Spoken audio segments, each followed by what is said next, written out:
రామ్టాక్కి తిరిగి స్వాగతం. దేశంలో ఈశాన్య భారతం అస్సాంలో ఓ పెద్ద సంచలనం జరుగుతూ ఉంది.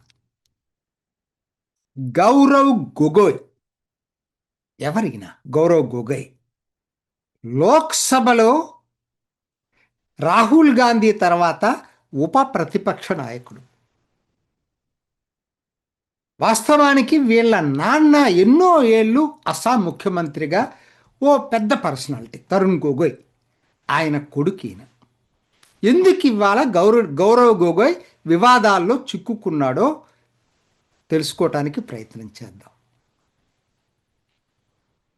గౌరవ్ గొగోయ్ 2014లో ఎంపీ అయ్యాడు. ఇప్పటికీ 3 సార్లు ఎంపీ అయ్యాడు. కోర్స్ అప్పటికే ఆయనకి పెళ్ళయింది, పిల్లలున్నారు. ఆయన బ్రిటిష్ పౌరురాలు ఎలిజబెత్ కోల్బార్న్ చేసుకున్నాడు. బ్రిటిష్ పౌరురాలు ఎలిజబెత్ కోల్బార్న్ చేసుకున్నాడు. అయితే ఎందుకు వివాదాస్పదమైందంటే ఆవిడ లీడ్ పాకిస్తాన్ అనే ఎన్జిఓలో ఉద్యోగిగా చేరింది 2011 మార్చి 18న. లీడ్ పాకిస్తాన్లో పనిచేసింది ఆవిడ. ఆ తర్వాత అదే లీడ్ పాకిస్తాన్ ఇండియాలో లీడ్ ఇండియా కింద ఇంకొక ఎన్జిఓ స్టార్ట్ చేశారు. దీంట్లో ఈవిడ్ని అపాయింట్ చేసి 2012 జూన్ 1వ తారీఖు నుంచి ఈవిడ అక్కడ పనిచేసింది. విశేషం ఏంటంటే ఈవిడ శాలరీ అక్కడ నెలకి 2.5 లక్షల పాకిస్తానీ రూపాయలు, ఇక్కడ కూడా నెలకి 2.5 లక్షల ఇండియన్ కరెన్సీ. విశేషం ఏంటంటే లీడ్ ఇండియాకి ఎగ్జిక్యూటివ్ డైరెక్టర్ కన్నా కూడా ఈవిడ శాలరీ ఎక్కువ.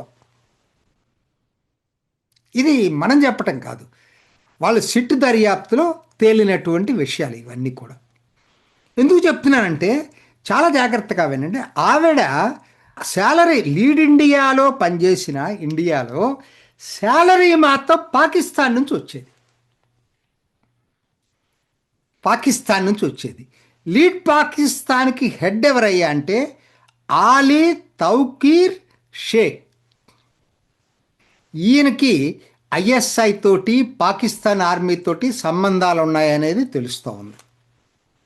ఆలీ తౌకీర్ షేక్ ఈయన ఎన్నోసార్లు భారత్ రావటం ఈ లీడ్ ఇండియా పేరుతోటి, అక్కడ ఎంప్లాయీస్ తోటి మాట్లాడటం.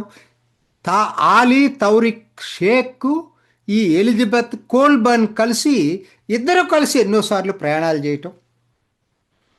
పాకిస్తాన్కి అయితే ఎన్నిసార్లు వెళ్ళిందో చెప్పలేం.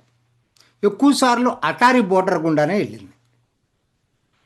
ఆవిడ ఆల్మోస్ట్ పాకిస్తాన్ ఎందుకు డౌట్ వస్తూ ఉందంటే ఆవిడ ఇలా పాకిస్తాన్ నుంచి ఇంత జరుగుతున్నా కూడా ఆవిడ ఫారిన్ కరెన్సీ రెగ్యులేషన్స్ వైలేట్ చేసింది.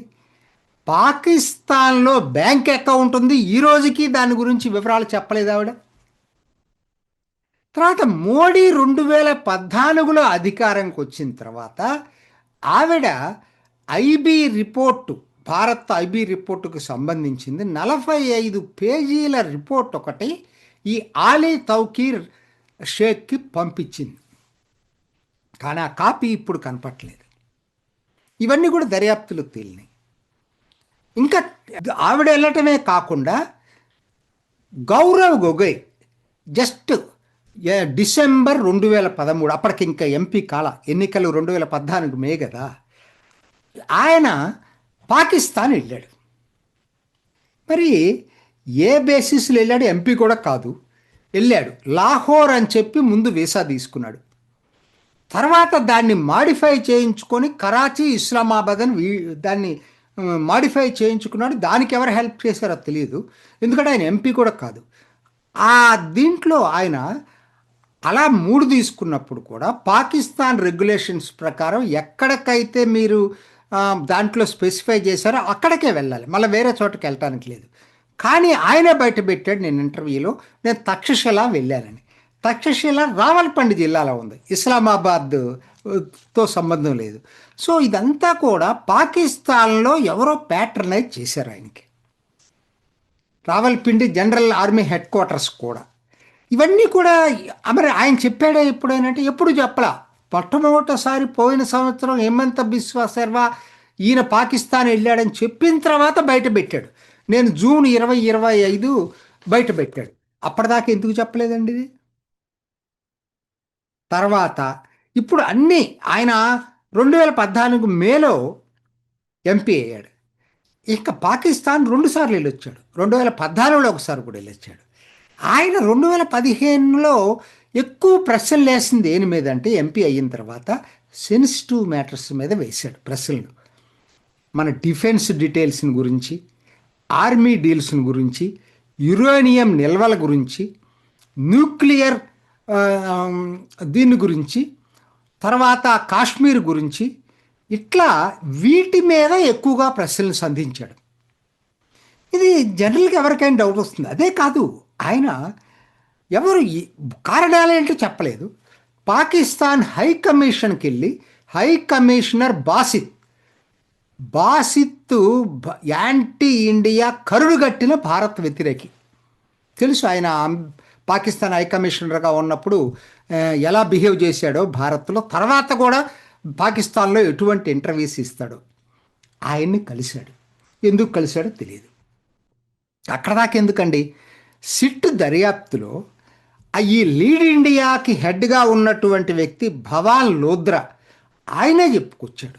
ఏమనంటే ఆలీ తౌకీర్ షేక్ ఇక్కడికి వచ్చినప్పుడల్లా కూడా భారత్కు వ్యతిరేకంగా దారుణంగా మాట్లాడేవాడు. ఎవరు? వాళ్ళ లీడ్ ఇండియా అతనే చెప్పాడు. ఆయన ఇండియన్, ఇక్కడ భవాన్ లోత్రా. అట్లనే అక్కడ ఉన్నటువంటి ఇంకొక ఎంప్లాయీ నాగరాజన్ మహదేవన్ కూడా సాక్ష్యం ఇచ్చాడు వీళ్ళ దీని గురించి. ఎందుకనంటే ఎవరికి అర్థం కాంది ఏంటంటే, అక్కడ ఉన్నటువంటి హెడ్ ఎగ్జిక్యూటివ్ డైరెక్టర్ కన్నా ఈవిడికి ఎట్లా జీతం ఎక్కువ ఉంది. రెండోది, జీతం ఇక్కడ లీడ్ ఇండియా పే చేయట్లేదు, డైరెక్ట్గా ఆలీ తౌకీర్ షేక్ నుంచే ఆవిడికి జీతం వచ్చింది. ఇవన్నీ కూడా ఇవాళ దర్యాప్తులో బయటపడ్డాయి. సో ఇది చిన్న విషయం కాదు. ఇంకొకటి మీకు ఇంకొక గమ్మత్తైన విషయం ఏంటి తెలుసా? ఇప్పటికి ఆయన 2014 నుంచి ఎంపీగా 3 సార్లు ఉన్నాడు. వాళ్ళ భార్య ఈ రోజుకి బ్రిటిష్ పౌరసత్వాన్నే అట్టిపెట్టుకుంది. పిల్లలు ఇక్కడ పుట్టారు. ఏం చేశారు తెలుసా? భారత పాస్పోర్ట్ని సరెండర్ చేశారు. పిల్లల పాస్పోర్ట్ని, బ్రిటిష్ పౌరసత్వం తీసుకున్నారు. ఇదండి టోటల్ స్టోరీ ఇది. ఇప్పుడు దీన్ని హిమంత బిస్వా శర్మ చాలా పెద్ద కాన్ఫరెన్స్ పెట్టి ఎక్స్ప్లెయిన్ చేశాడు. ఇప్పుడు ఈ రిపోర్ట్ని క్యాబినెట్లో ఈ రిపోర్ట్ని ప్రవేశపెట్టి, క్యాబినెట్ ఏంటంటే మినిస్ట్రీ ఆఫ్ హోమ్ అఫైర్స్కి అన్ని వీళ్ళ దగ్గర ఇన్ఫర్మేషన్ ఉండదు కాబట్టి దీంట్లో కొన్ని గ్యాప్స్ ఉన్నాయి. వీటిని పరిశోధించడం కోసమని మినిస్ట్రీ ఆఫ్ హోమ్ అఫైర్స్కి రిఫర్ చేసింది. దానికి ప్రతిగా ఇప్పుడు గౌరవ్ గొగోయ్ ప్రెస్ కాన్ఫరెన్స్ పెట్టాడు. పెడితే స్పెసిఫిక్ ఎలిగేషన్స్ అన్నిటికీ నువ్వు సమాధానం చెప్పాలి కదా. చెప్పకుండా తిరిగి దాడి చేయటం మొదలుపెట్టాడు.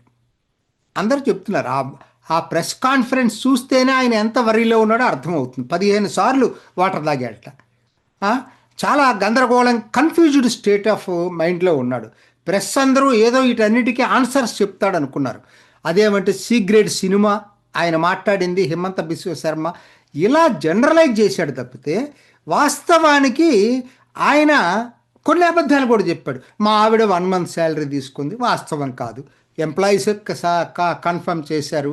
ఇక్కడికి వచ్చినా ఆవిడ పాకిస్తాన్ నుంచే శాలరీ తీసుకుంది. ఇవన్నీ క్లియర్గా ఉంటున్నాయి.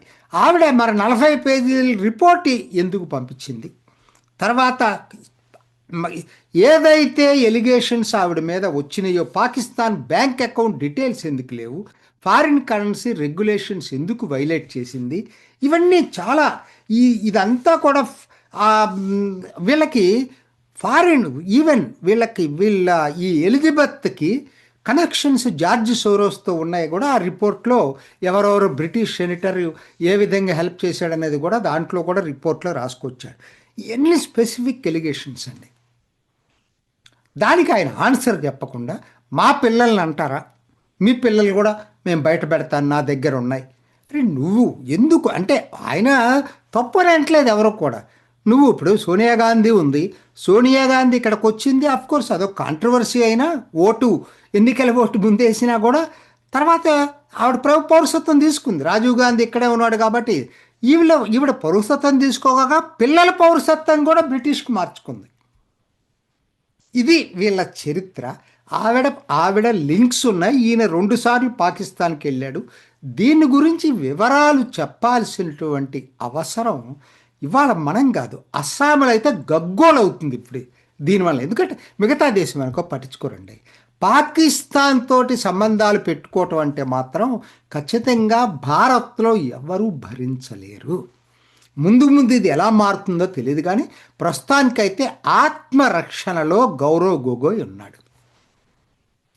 ఇది నాటి రామ్ టాక్. ఇంకొక ఎపిసోడ్లో మళ్ళీ కలుసుకుందాం. నమస్తే.